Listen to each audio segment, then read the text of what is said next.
Hello दोस्तों, आज मैं ब्लॉग मैं शुरू कर रहा हूँ। आज मेरी मम्मी ने किया है एक जया एकादशी का व्रत उपवास। तो चलिए वीडियो करते हैं शुरू। जी मैं ये साबूदानों को भिगो रही हूँ आरओ के पानी से। ये देखिए आरओ के पानी से मैं इनको भिगो रही हूँ, दूंगी फिर ये रेडी हो जाएंगे। लीजिए मैं अभी गणेश जी महाराज के दीपक चास रही हूँ, क्योंकि अपन दीपक चास के फिर ही तो कहानी सुनेंगे, तो इसलिए मैं दीपक चास रही हूँ। ये लीजिए मैंने चास दिया है दीपक। ये गणेश जी महाराज हैं, यहाँ पे मंदिर है, तो मंदिर में दीपक जला दिया मैंने। देखना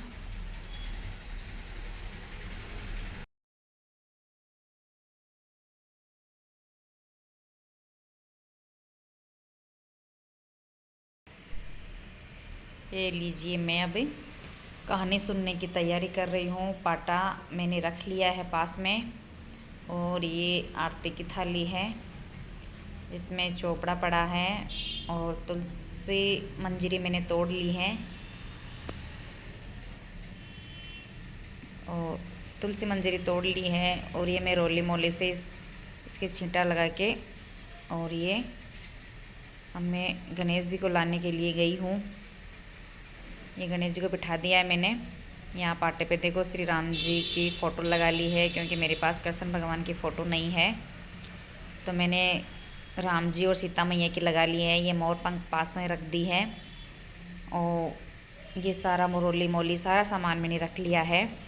मिस्त्री का भोग लगेगा। तुलसी के मंजरी मैंने पास में रख ली है। ये बेटी देखो मेरे पास में बैठी हुई है, ये सारे काम मेरे को देखो करवाती है। अब इसको ऐसा हो रहा है कि मम्मा आप क्या कर रहे हो। मैंने कहा बेटा मैंने एकादशी का फास्ट किया है, तो आज मैं कहानी सुनूंगी। तो बोल रही है मम्मा मैं सुनाती हूँ आपको कहानी। ये पास में बैठी है, देखो देखो बोल रही है मैं सुनाऊंगी आपको। ये मैंने दीपक जला दिया। दीपक जला पहले मंदिर में जलाया था, अब यहाँ पास में नीचे पाटा रख के यहाँ जला दिया। ये देखो मेरे पास में बोल रही है मम्मा मैं करूँगी आपके जैसे, मैं करूँगी ऐसे। देखो ये अगरबत्ती जला दी है। अब मैं सुनूंगी कहानी, ये सुनाऊंगी कहानी। व्रत कथा।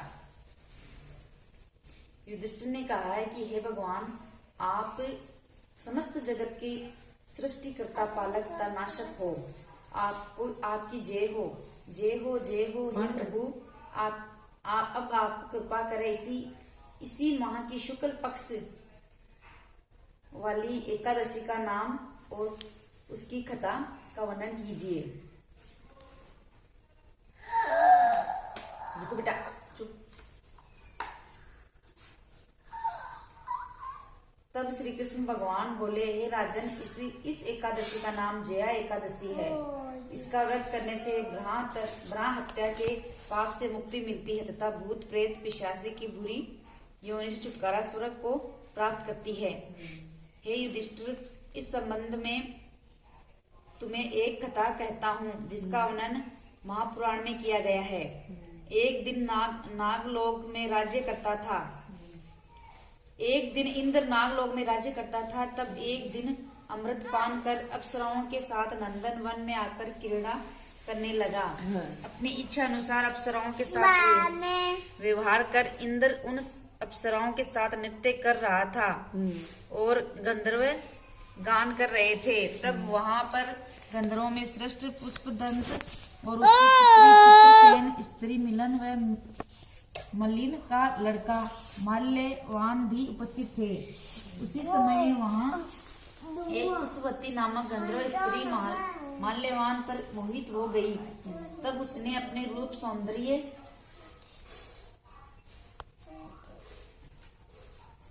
से माल्यवान को वश में कर लिया। हे राजन, वह गंधर्व स्त्री अत्यंत सुंदर थी।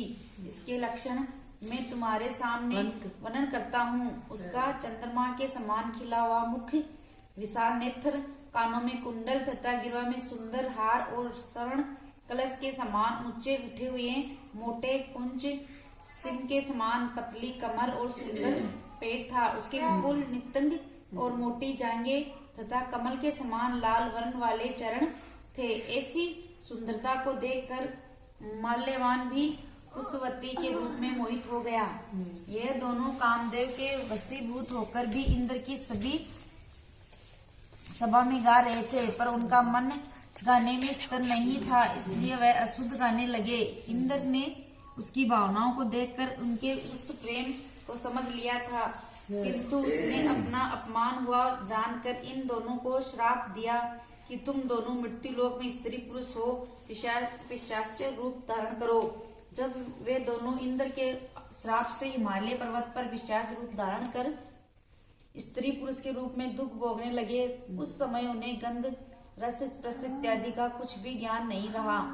वह उस स्थान पर इतने दुखी थे कि उन्हें सर्दी के कारण निद्रा भी नहीं आती थी। एक दिन पिशाच ने अपनी रानी से कहा, हमने पूर्व जन्म में ऐसे कौन से कर्म किए हैं जिनके कारण हमें पिशाच योनि में इतने घोर कष्ट सहन करने पड़ रहे हैं। इस प्रकार वे दोनों अत्यंत दुख सहते हुए उसी स्थान पर जीवन व्यतीत कर रहे थे। जब माघ मास में शुक्ल पक्ष की जया एकादशी का दिन आया, उस दिन देवयोग से इन दोनों ने दिन भर न तो कुछ भोजन ग्रहण किया और न ही कोई पाप कर्म किया, केवल फल फूल को खाकर ही रात को सर्दी के मारे एक पीपल के नीचे बैठकर जागरण करते हुए रात्रि गुजार दी। प्रातःकाल भगवान नारायण की कृपा से इन दोनों की वह पिशाच देह छूट गई। अत्यंत सुंदर देह गंधर्वों और अप्सराओं की धारण कर ली। तब सुंदर वस्त्रों और आभूषणों से सुसज्जित होकर यह दोनों नागलोक को गए। इनके इस प्रकार देख गंधर्व देवतागण आकाश में से पुष्प वर्षाते हुए इनकी स्तुति करने लगे। तब इन दोनों ने नागलोक में जाकर देवराज इंद्र को नमस्कार किया। इनको अपने असली रूप में देखकर देवराज इंद्र को भी महान आश्चर्य हुआ। तब उसने उनसे पूछा, हे माल्यवान, तुम दोनों ने अपनी पिशाच देह से किस प्रकार छुटकारा पाया, तो सब मुझे कहो। माल्यवान बोला कि देवेंद्र, भगवान विष्णु की कृपा एवं जया एकादशी के व्रत के पुण्य से हमारी वह पिशाच देह छूटी है। ये सुनकर इंद्र ने कहा, हे माल्यवान, एकादशी व्रत करने तथा विष्णु के कृपा पात्र होकर पिशाच देह त्याग कर तुम दोनों पवित्र हो गए। अब तुम पुष्पवती के साथ रहकर विहार करो। यह युधिष्ठिर, इस जय एकादशी व्रत के करने से मनुष्य बुरी योनियों से मुक्ति पाकर सर्व की प्राप्ति करते हैं, इससे तनिक भी संदेह न समझो। इस दिन गोंद गिरी के साठे का सागार लिया जाता है।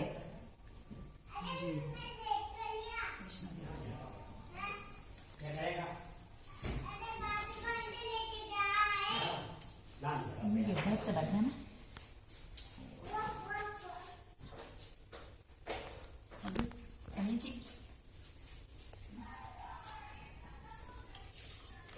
जी चमचा सुना दो ना। गणेश जी की कथा। चमची में चावल, चमची में दूध, चूटी में चावल, कोई माई खीर रांधे, कोई माई खीर रांधे, कोई माई खीर रांधे, मैंने कोई खीर कौन रांधा था। नहीं डोकरी माई बोली कि अरे बेटा तन मैं रांध दूंगा। तो छोटा सा बर्तन चढ़ावा लागे, जना बोले डोकरी माँ छोटो सो मत चढ़ा, बड़ो सो चढ़ा।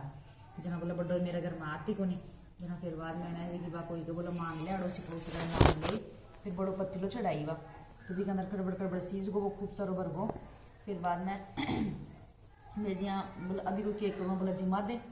जब फिर बाद में भेज अड़ोसी पड़ोसी ने सबने जिमा दिया। फिर भी की बुसरी हो कौन गयो बाप की कमाड़ को ला की जिम्बा लागी। फिर पचे बोले कि अरे भी ना क्या जिम ला तू भी, जना की डोकरी माँ तेरी बूजी में हम तो जिम लियो हो। जना बोला अभी को केक करूँ, जना बोला पूरा गाँव ने जिमा दे। फिर पूरा गाँव ने जिमा दियो। फिर भी वो कनारो कौन टूटियो। जना बोला अब केक करूँ को, जना बोला बचा को आयो बड़ा उंदरो अरे अब समेट लियो भी नहीं। जातो जातो झोंपड़ी के लात की देगा कंचन का महल होगा। डोकरी माँ का उणा खुणा वर्गा है भगवान गणेश भगवान जिसको डोकरी मन दियो विश्व न दियो सुनता ने कहता ने खरा बताने